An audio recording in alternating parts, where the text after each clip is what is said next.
नमस्कार, मैं गरिमा झा। आप देख रहे हैं न्यूज 17। अभी सासाराम से एक बड़ी खबर सामने आई है। जी हाँ, कोच्चि से सासाराम जा रही बस दुर्घटना में 2 लोगों की मौत हो गई है और अन्य लोगों को घायल बताया जा रहा है।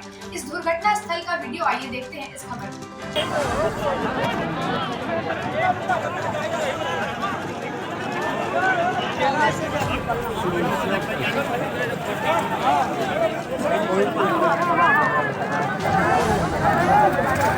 सासाराम के कोनार के पास इस बस दुर्घटना में 2 लोगों की मौत हो गई और एक लड़की की मौत हुई है जिसकी वर्ष 22 साल बताई जा रही है।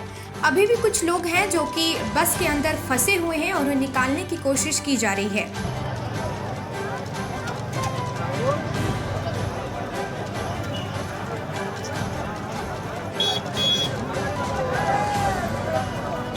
इस वारदात के बाद सड़क पर जाम लग चुका है और अभी भी कुछ लोग हैं जो बस के अंदर फंसे हुए हैं और गांव के लोगों द्वारा सभी फंसे हुए जो यात्रीगण हैं उन्हें निकालने की कोशिश की जा रही है।